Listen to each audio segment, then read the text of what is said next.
Bonjour à tous et bienvenue pour une nouvelle vidéo Marprod. Alors aujourd'hui, donc suite du montage des deux lacs. Donc je vous avais annoncé que je ferais pas mal de petits tutos autour de ces figurines. Et donc là, on est sur un des personnages que je suis en train de monter.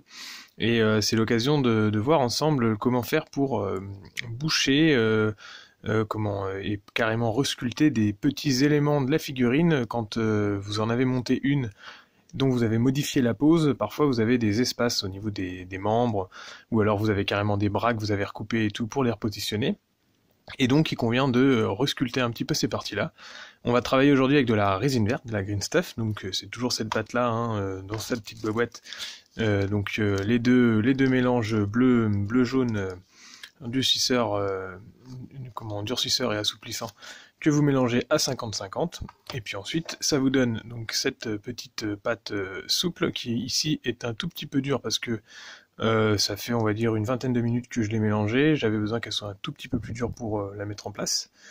Et donc maintenant il faut que je travaille assez rapidement parce que elle devient un petit peu trop dure. Donc juste pour info, hein, j'ai encore un peu de temps, mais la résine verte elle devient plus très malléable et travaillable au bout d'une 40-45 minutes, et elle est complètement sèche au bout d'une heure, 1h20 on va dire. Et donc là, au niveau de cette figurine-là, ce que j'ai fait, c'est qu'en fait j'ai découpé ce bras-là pour qu'il corresponde à la pose d'un autre bras, d'une autre figurine que j'avais déjà faite, que je peux vous sortir d'ailleurs, hein, elles sont juste là. En gros, j'ai monté petit à petit chacun des deux personnages. En fait, à chaque fois que je monte un personnage, je prends toutes les pièces, comme vous l'avez vu dans la vidéo de présentation des deux lacs. Et puis, je fais pas forcément comme ça tout le temps, hein. Ça peut être parfois je peux monter une unité entière quand les figurines sont assez simples. Ici, c'est pas qu'elles sont complexes, mais je voulais travailler vraiment les personnages indépendamment pour faire des caractères forts. Et là, en fin de conversion, parce que je suis déjà à une dizaine de figurines, sur celle-là, je voulais faire en fait son jumeau, le jumeau de celle-là. Donc c'est pour ça qu'ils ont tous les deux un fusil dans le dos, et puis qu'ils ont la même position au niveau du bras, et bien sûr ici il aura un flingue, et je n'avais plus ce bras replié là, ou alors il n'existait plus de cette main-là, hein. Je ne sais plus bien comment c'est composé au niveau de la grappe, mais toujours est-il que pour recomposer la même pose, j'ai dû redécouper le bras, donc au niveau du coude, en faisant attention à pas découper la petite coudière qu'il y a là, pour garder le détail. Et un peu pareil pour ce bras-là, j'ai dû le réétendre, parce qu'en fait les deux étaient dans la même position que celui-là, et du coup je voulais l'inverse, pour faire vraiment les deux jumeaux un peu avec la même position. Et donc maintenant, forcément, au niveau des raccords, j'ai à resculpter un petit peu le coude ici qui a été découpé avec la connexion du bras jusqu'à l'épaule, et donc quelques plis. Et puis ici, c'est pareil au niveau du coude qui a été étendu en fait, où j'ai recollé par-dessus, c'est pour ça qu'on voit un petit brillant, c'est la colle qui a été figée. Je dois remettre de la résine par-dessus pour refaire la jonction. Et puis pareil au niveau du poignet, je dois refaire un petit peu l'intégration de l'aimant qui en fait va permettre d'installer une série d'options qui sont donc ici, là, que vous voyez là, et qui feront l'objet d'une deuxième vidéo sur cette figurine où je vous montrerai comment un peu assembler ces aimants. Donc voilà, j'ai ma petite bouboule. Donc l'idée c'est vraiment de la petite modif, hein. Il n'y a pas grand chose à faire, et d'ailleurs, moi je fais ça à la résine verte parce que j'ai l'habitude, et puis qu'en conversion, c'est la première pâte que j'ai utilisée au niveau de mon service, et donc du coup je m'y suis habitué. Mais il y en a qui font la même chose avec du milliput, alors qui n'est pas tout à fait la même pâte et qui s'utilise pas tout à fait pareil. Mais vous arrivez avec la même chose avec les pâtes dont vous avez l'habitude en fait. Donc si vous n'avez pas l'habitude avec de la résine verte, ça se fait avec n'importe quelle autre pâte. L'avantage de la résine verte, c'est qu'ici, comme on va travailler un peu des plis de vêtements et des choses molles, en résine verte, c'est quand même ce qu'il y a de mieux, je dirais, même si c'est encore par goût personnel, parce que le milliput, c'est quand même une pâte qui est faite pour, pour travailler tout ce qui est volume dur, étant donné qu'elle se ponce après et qu'elle peut permettre de faire facilement des armures. Donc là, je pose une toute petite boule de pâte dans le creux de l'épaule.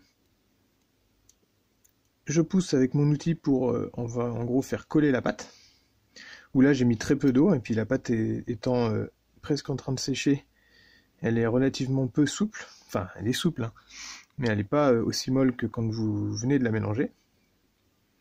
Et puis ensuite, j'étends tranquillement pour en fait retrouver la masse qui est censée avoir le bras, même si ici les deux lacs ils ont des membres qui sont très très grêles et très fins. Il y a quand même besoin d'avoir plus de masse, et puis on était dans comme j'ai positionné le bras dans un certain sens, la découpe du bras fait que il manquait de la masse. Donc là ensuite, une fois que la masse est posée, je vais retravailler un peu la souplesse des plis avec un petit outil, donc c'est un pinceau de lissage, absolument indispensable pour la résine. Il y en a différentes sortes et différentes duretés. Ici, pour la résine verte, je vous conseille d'utiliser ce genre de pinceau gomme noir, parce que c'est la plus grosse dureté. Ensuite, il y a gris, qui est un tout petit peu plus souple, et blanc, qui est très très souple.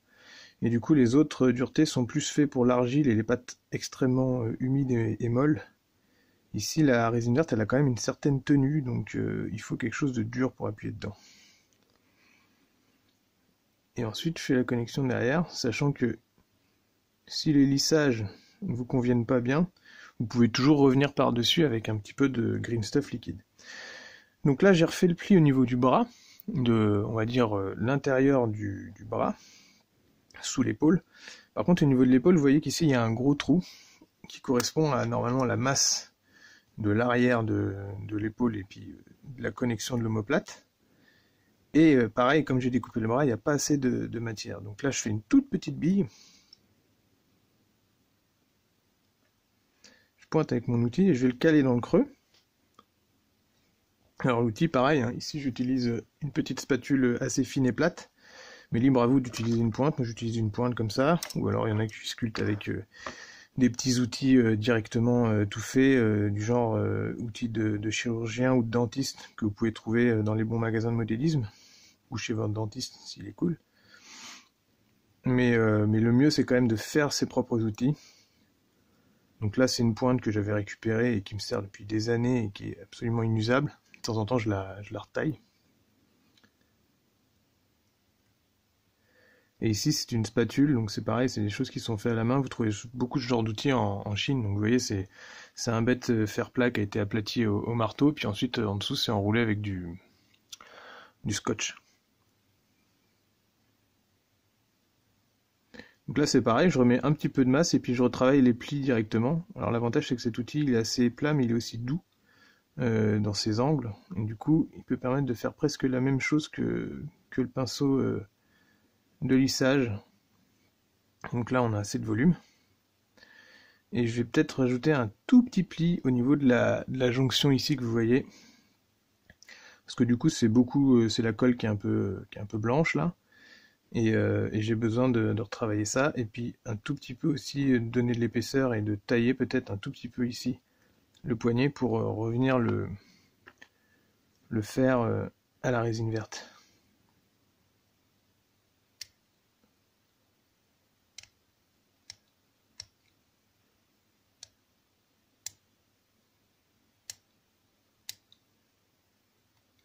Donc là j'enlève petit à petit des copeaux.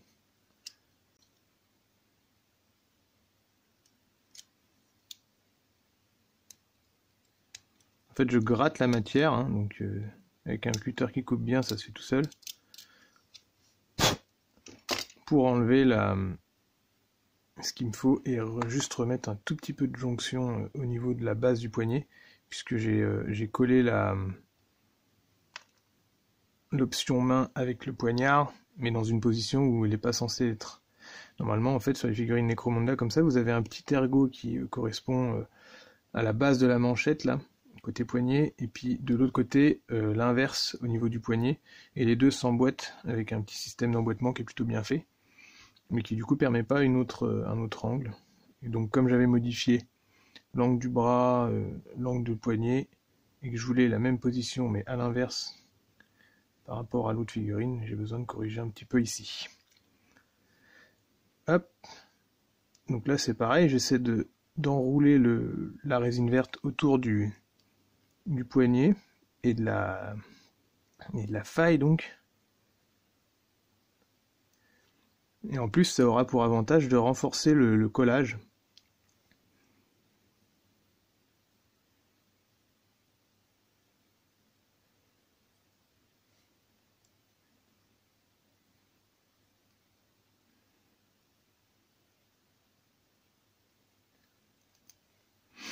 Donc voilà. Et puis donc le petit pli du coude.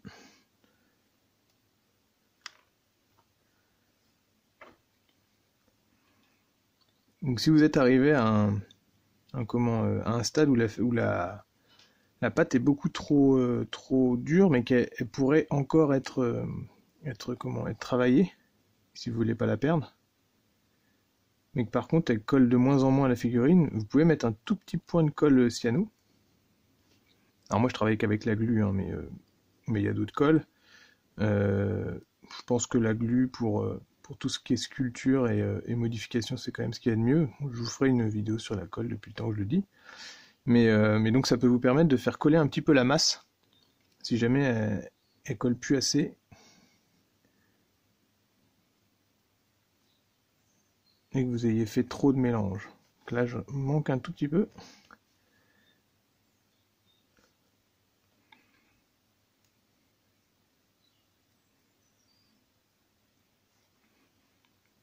En fait, on se colle dans les creux, on essaie de combler, et puis ensuite de revenir au niveau de la pièce plastique.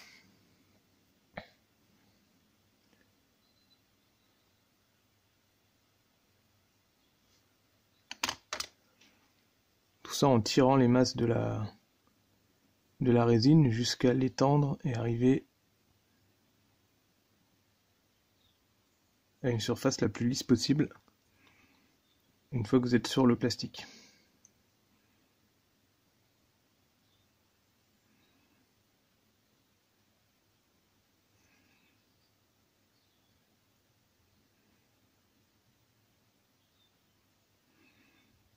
Après pour les plis, c'est pareil, hein, c'est une question d'entraînement. Alors moi j'ai pas la science infuse au niveau des plis là, je suis loin de là.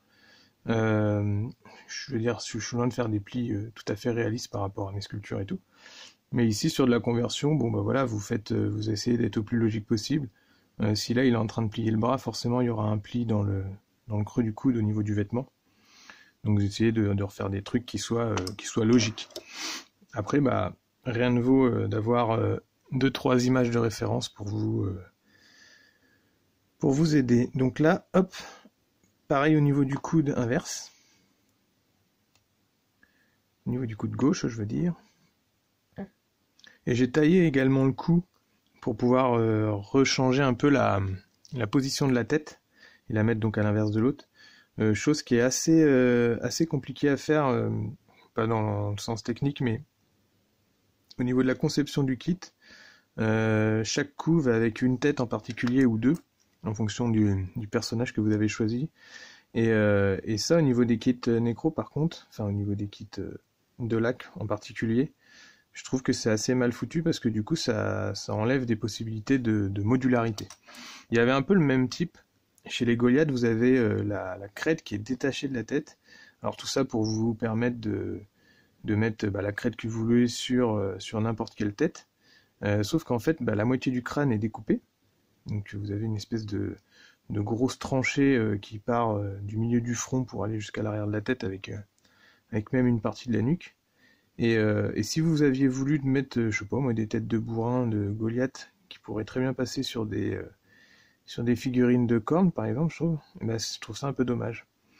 Ils auraient pu faire, par exemple, un crâne nu plutôt, et puis on vient caler la crête découpée sur le crâne nu, plutôt que de découper la tête. Et ici c'est pareil, en fait les têtes elles ont pas de cou, donc si vous voulez les mettre sur d'autres encolures, le cou est tellement particulier qu'en fait c'est impossible. Et c'est même impossible de changer le cou et la tête sur une autre figurine. Donc bon, je trouvais ça un peu dommage.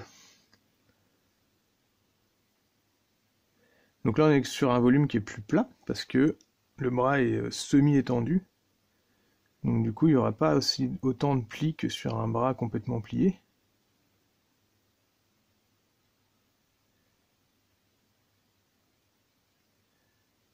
Et j'essaie de revenir au niveau de la manchette.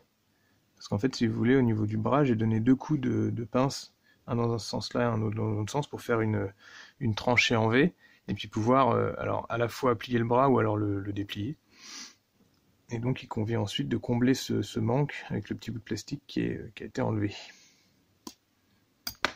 Oh, je donne des coups dans la caméra, désolé.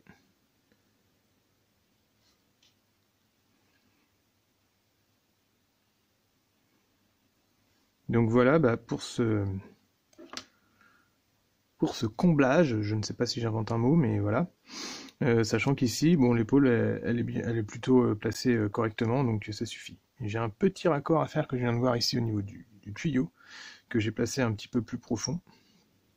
Et puis sinon, après, ce sera tout. Et donc, voilà pour cette vidéo, hein. C'était rapide au moins. J'espère que ça vous aura plu, et puis à bientôt pour la deuxième partie de cette vidéo, enfin que je mets pas en partie 2, mais bon, qui conviendra donc, je vais vous expliquer comment installer des aimants assez facilement. Ce sera pas de l'intégration d'aimants, ça sera juste de la pose, parce que je parle d'intégration quand on fait un trou et qu'on enchâsse l'aimant à l'intérieur. Ici, la finesse des bras fait que vous ne pouvez pas faire ce genre de choses, ou alors il faut prendre vraiment des aimants encore plus petits, mais qui du coup ne tiennent pas. Donc là, on est à la limite des aimants qui peuvent tenir les objets correctement, les options d'armes correctement. Donc à bientôt pour une autre vidéo, je vous laisse là, je fais pas une conclusion plus lourde qu'il ne faut. Et à bientôt pour d'autres tutos et d'autres reviews. Merci de me suivre et de vous abonner, à bientôt.